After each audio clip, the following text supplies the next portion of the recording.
बच्चे लोग, आज मेरा केमिकल काइनेटिक्स का छठा लेक्चर। जिन जिन लोगों ने इसके स्टार्टिंग के 5 लेक्चर्स नहीं देखे, आप लोगों से रिक्वेस्ट है, प्लीज डिस्क्रिप्शन बॉक्स में उन सारी वीडियोस के आपको लिंक मिल जाएंगे। उन 5 लेक्चर्स को पहले देखिएगा, उसी के बाद आज का लेक्चर आप लोगों को समझ में आएगा।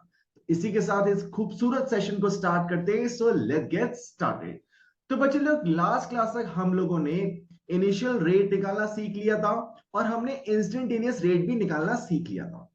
लेकिन अब बात आ जाती है बेटा हमारी मेनली केमिकल रिएक्शन की। अब आपका मेनली सवाल होगा कि सर हमारी केमिकल रिएक्शन है जिसमें हमारे पास, जैसे कि आपने बताया कि 3 तरीके की रेट निकाल सकते हैं। मैं कहूंगा बिल्कुल बेटा। कौन कौन सी? आप कहेंगे सर हम एवरेज रेट में निकाल सकते हैं। मैं कहूंगा बिल्कुल बेटा। आप कहोगे कि सर हम लोग इंस्टेंटेनियस रेट भी निकाल सकते हैं। मैं कहूंगा बिल्कुल सही बात बेटा। और आप लोग कहोगे कि सर हम लोग इनिशियल रेट भी निकाल सकते हैं।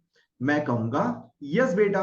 तो आप कहोगे कि सर अगर हम सारी रेट निकाल सकते हैं, that is average rate, instantaneous rate and initial rate, इसमें सबसे ज्यादा जो एक्यूरेट रेट होगी वो किसकी होगी? यही सवाल आप लोगों का होगा बेटा कि किसी भी केमिकल रिएक्शन में आप लोगों ने एवरेज रेट निकालना सीख लिया, बिल्कुल, इंस्टेंटेनियस रेट निकालना सीख लिया और इनिशियल रेट भी निकालना सीख लिया। अब आप लोगों का सवाल होगा कि किसी भी ऑर्गेनिक रिएक्शन में या किसी भी केमिकल रिएक्शन में जो सबसे मेन एक्यूरेट जो रेट हो सकती है वो किसके थ्रू निकाली जा सकती है? ठीक है बेटा। तो सबसे पहले बात कर लेते हैं हम यहां पे एवरेज रेट के बारे में। तो एवरेज रेट को समझने के लिए मान लो बच्चे मेरे पास एक बॉलर है। मेरे पास एक बॉलर है बेटा जिसका नाम है पैट कमिंस। ठीक है, मुझे बड़ा फेवरेट बॉलर मेरा पैट कमिंस, ऑस्ट्रेलिया का। और बेटा ये अपना बॉलर एक ओवर करवाने के लिए आया है और हमें पता है कि जैसे कि एक ओवर में 6 बॉल्स होती है बेटा, प्रोवाइडेड अगर उसने कोई भी नो बॉल या व्हाइट बॉल नहीं फेंकी। ठीक है, अगर नो बॉल या व्हाइट बॉल नहीं है तो एक ओवर में बच्चे कितनी बॉल्स होती हैं? 6 बॉल्स। चलिए बिल्कुल सही बात। मान लो बच्चे उसने अपनी पहली बॉल पे, फर्स्ट बॉल पे दिए बेटा 4 रन, बिल्कुल सही बात। सेकेंड बॉल पे बेटा उसने दिए 2 रन, बिल्कुल सही बात, मान लेते हैं बेटा। थर्ड बॉल पे बेटा उसने दे दिया एक छक्का यानी कि 6 रन। चलिए बिल्कुल। फोर्थ बॉल पे देखो बेटा उसने दिए 1 रन, बिल्कुल सही बात। फिफ्थ बॉल पे बेटा उसने फिर से क्या दिया? 4 रन दे दी, बिल्कुल। और लास्ट गेंद पे, सिक्स्थ बॉल पे उसने फिर से क्या दे दिया बेटा? 6 रन।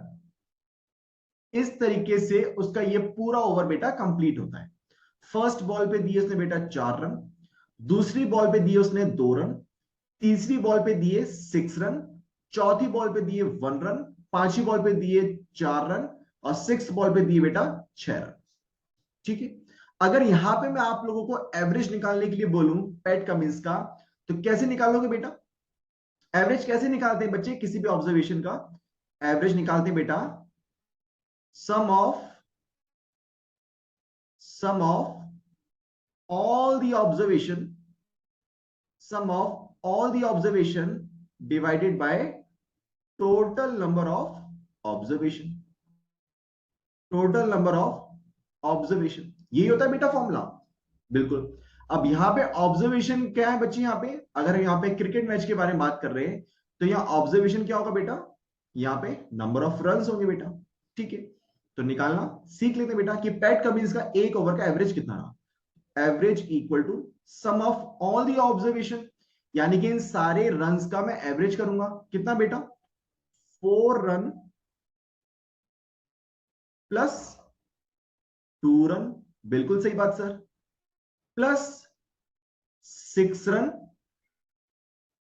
प्लस इसी तरीके से बाकी रन्स भी ऐड कर दो बेटा 1,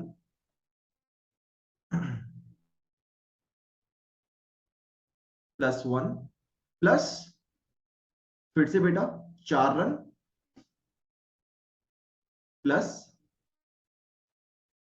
और लास्ट गेंद पे बच्चे छक्का पड़ता है यानी कि 6 रन। ठीक है, divided by total number of observation बेटा।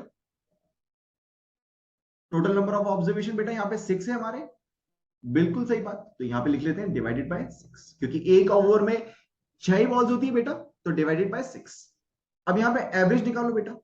4 + 2 6, 6 + 6 12, 12 + 1 13, 13 + 4 17, 17 + 6 23 डिवाइडेड बाय 6। इसको सॉल्व करो बेटा। 23 डिवाइडेड बाय 6 ये आएगा 6 3 18, 58 6 3.8 के आसपास इसका एवरेज आएगा। जब आपने 23 को डिवाइड किया 6 से तो आपको क्या मिला बेटा? 3.8 यही मिलेगा बेटा। चलो, तो देखा आपने पैट कमिंस के एक ओवर में 6 बॉल थी, बिल्कुल, और 6 बॉलों में देखो उसने अलग अलग रन दिए, बिल्कुल। फर्स्ट बॉल पे देखो उसने 4 रन दिए, सेकंड बॉल पे 2 रन दिए, थर्ड बॉल पे 6 रन दिए, फोर्थ बॉल पे 1 रन, फिफ्थ बॉल पे 4 रन और सिक्स्थ बॉल पे 6 रन। लेकिन जब उसके ओवर का हमने एवरेज निकाला तो ध्यान से देखो मेरा एवरेज कितना आया? 3.8।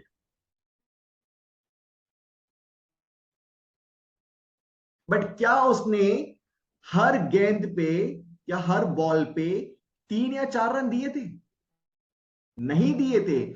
आप ध्यान से देखो उसके हर एक बॉल पे जो रन थे वो अलग अलग थे। फर्स्ट बॉल पे 4 रन, सेकंड बॉल पे 2 रन, थर्ड बॉल पे 6 रन, फोर्थ बॉल पे 1 रन, फिफ्थ बॉल पे 4 रन और सिक्स्थ बॉल पे 6 रन। यानी हर एक बॉल पे जो उसके रन पड़ रहे थे वो अलग अलग थे। लेकिन जब उस पूरे ओवर का मैंने एवरेज निकाला तो एवरेज कितना निकल के आया? 3.8। क्या इसको आप केमिकल रिएक्शन से रिलेट कर सकते हो बेटा?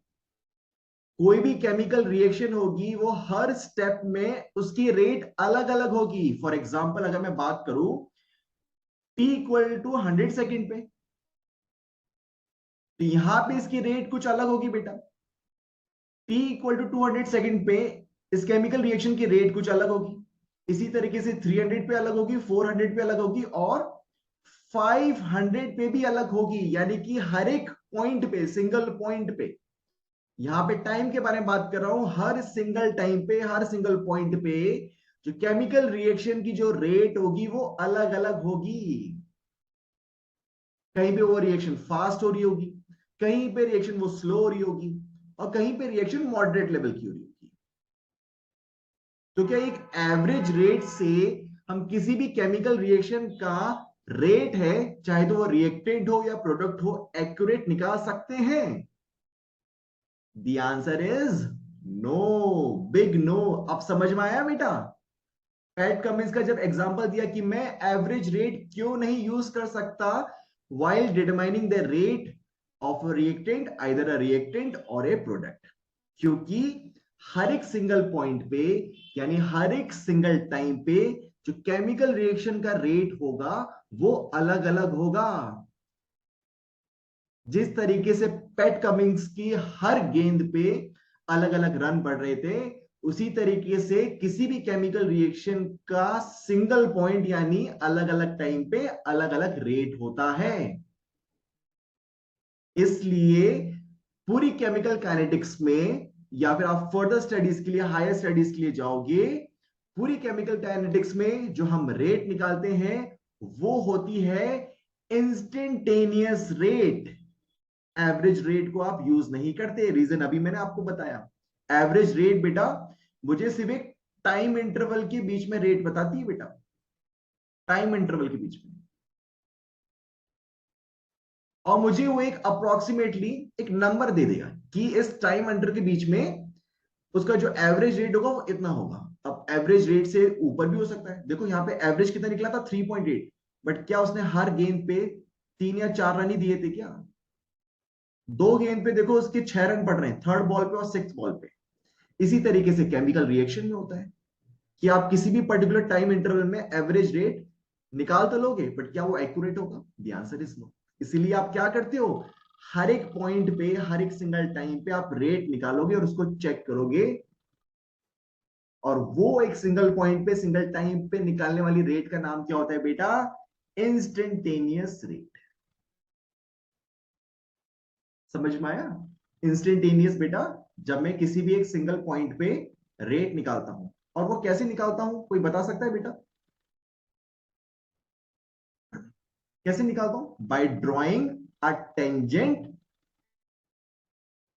To that particular point. जैसे यहां पे इंस्टेंटेनियस रेट निकालने को बोलिए, किस पे? At t equal to 600 second. तो यहां से देखो बच्चे, यहां से एक टेंजेंट ड्रॉ करी और इस 600 वाले पॉइंट को टच करते हुए टेंजेंट क्रॉस हो। Is that clear? अब समझ में आ गया एवरेज रेट और इंस्टेंटेनियस रेट में डिफरेंस, कि किसी भी केमिकल काइनेटिक्स में या किसी भी केमिकल रिएक्शन में हम लोग इंस्टेंटेनियस रेट को क्यों यूज करते हैं ओवर एवरेज रेट।